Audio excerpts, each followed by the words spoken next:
begin with your opening statement.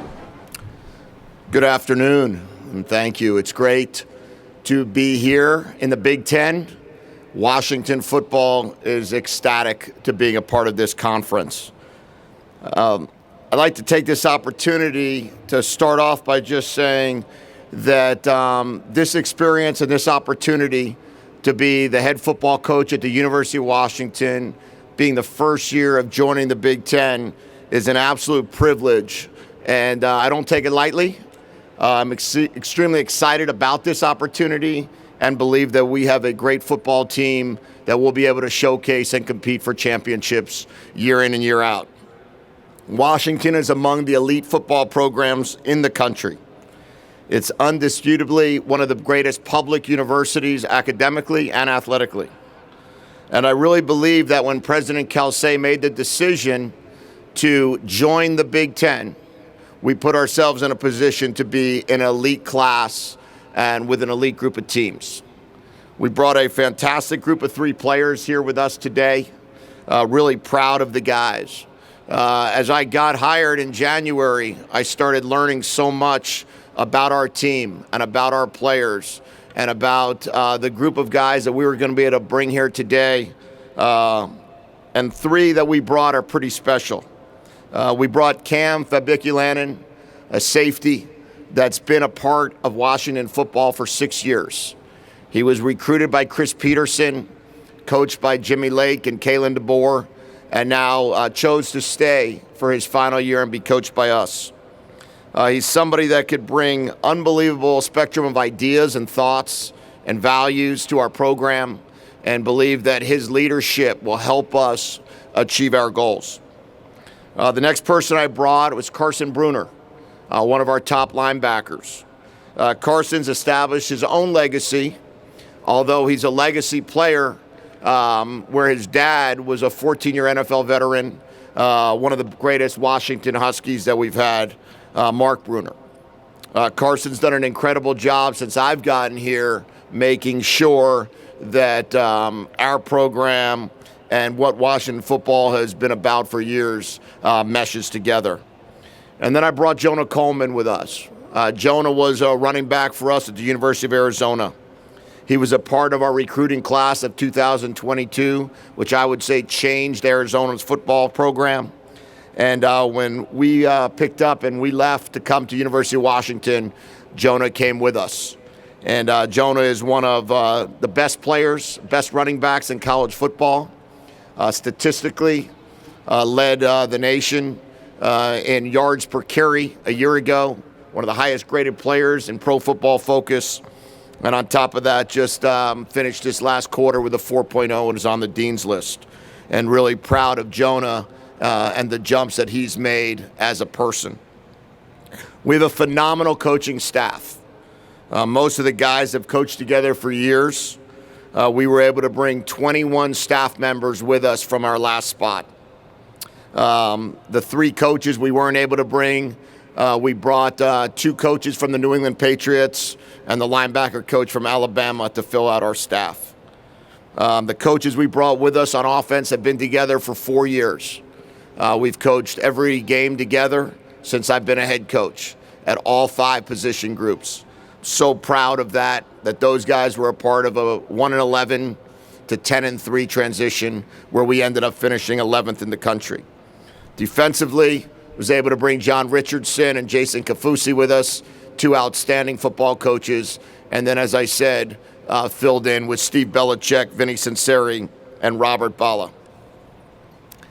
This group came here to University of Washington because we believe in Husky football. We believe that we have a chance and an opportunity to win championships like we have in the past. This is a program that's won 2 national championships. It's a program that's won 18 conference championships. And this is a program that we believe will continue on that track.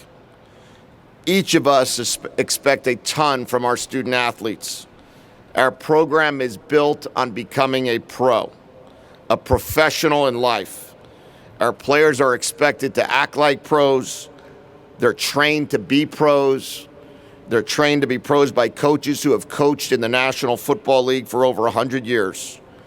And we know that if we train them to be a professional, whether that's the NFL or a professional in life, they're going to have a fantastic rest of their time. We teach our players to always have the values of respect and accountability. Everything we do is for the University of Washington. And we say it's all about the W in work, the W in winning, and the W in Washington. We take great pride in our state. Washington football has beaten Oregon the last 3 times we've played. We've beaten Texas the last 2 times we've played. We've beaten USC the last 2 times we played. And we're coming off winning 25 of our last 28 games. We are proud to be Huskies. We are proud to be in the Big Ten Conference. And we feel really good about our future as the college football playoffs begin to take shape. We respect our past, but we are excited about the future. We have to build on all of that success with a brand new team, something that's never been done before in college football. We will have 46 new scholarship athletes on a team that compete in the national championship. We'll have an entire new coaching staff, an entire new training staff, an entire new strength staff, an entire new nutrition staff, and 21 of 22 new starters on August 31st. That has never been done before, and we're excited about that challenge. We have 4 players on our team that recorded 1 start. And we are now starting over, and it's a true reboot. But so is college football. It is a whole lot of new. Everything that we're dealing with now with revenue share and NIL, with all of the changes in the roster size, we believe it is the perfect time to rebrand and reboot. Washington football right now is in a very unique time, and we all must work to come together as Huskies. We all must work to bring 12 Arizona football players and 36 Washington football players and the other 35 players from 12 different universities together to build this program, and we are excited about that opportunity. We are not shying away from our competition. We will take our great city and our great university everywhere in this country to find players. Recruiting is the lifeblood of our program. We are going to build our team based on high school athletes, and we're going to build our team based on being one of the best recruiting staffs in America. We'll use the portal to fill in holes, but this program is about development, and this program is about finding the best players in the country to help us succeed. I look forward to August 31st. I look forward to our home opener in the Big Ten Conference against Northwestern, and I certainly look forward to being in this stadium once again at some point in time in December. I'll take any questions. Thank you, Coach. We got second row on your right. Coach Lynn Harrington with Stay Alive in Power 5. How you doing? Great. All right, welcome to the Big Ten. So let's talk about your quarterback, Will Rogers, who set records at Mississippi State. He played under the late Mike Leach. What kind of production experience and leadership does he bring to the quarterback room, and what kind of piece would he be able to build around with the offense? Well, he has 40 starts as a college football player. He's the son of a coach. He has an incredible football mind, football acumen. He played in Coach Leach's system for 3 years, and then last year played in a little bit more of a pro-style system where they were able to teach him a little bit more about playing under center and playing with more tight ends. He's brought really a great leadership about him. He has a great ability to communicate the game of football. And what we've asked our quarterbacks to do in years past is control the line of scrimmage, and I think he'll be really good at that as well.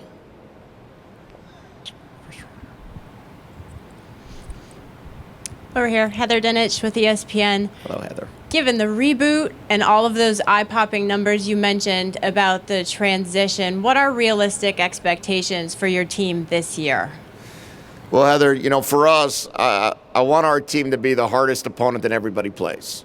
I want our opponents to feel like they left that game and they played 2 games in a row. So our expectation is that we're going to be the toughest team that they play every year, every week. And then from there, we'll let the score take care of itself. We're not going to count wins and losses right now and try to figure out what that looks like. We tell our team there is no scoreboard.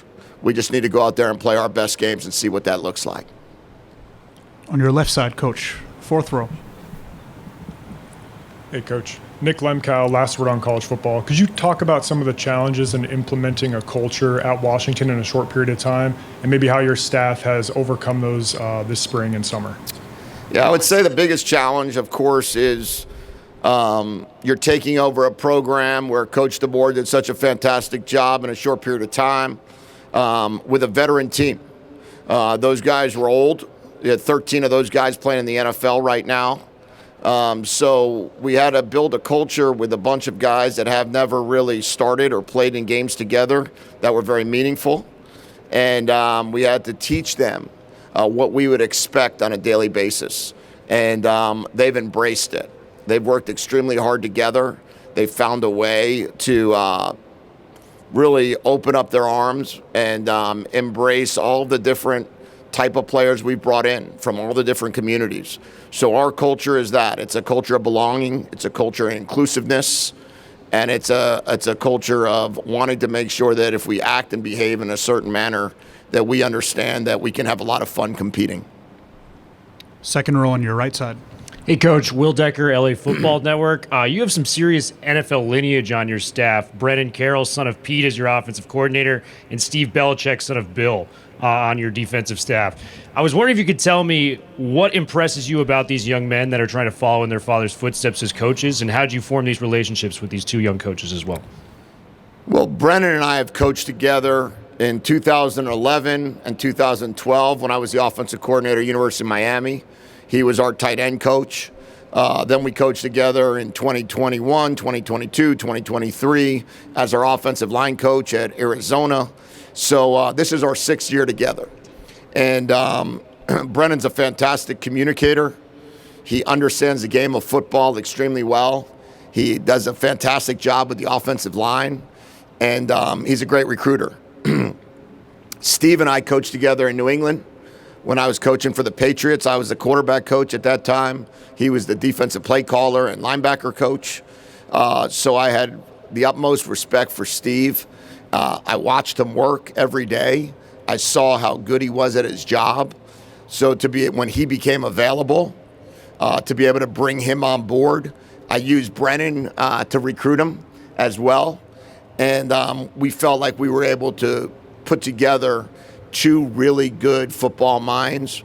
And then obviously it's such an advantage for us when Coach Belichick comes out to practice, Coach Carroll comes out to practice. You've got two of the 4 or 5 coaches of the Mount Rushmore of coaches that are completely invested in our football program, which is one of the main reasons that we say that we're going to give players the best chance to go play in the NFL. Coach Fisch, thank you so much for your time. Thank you.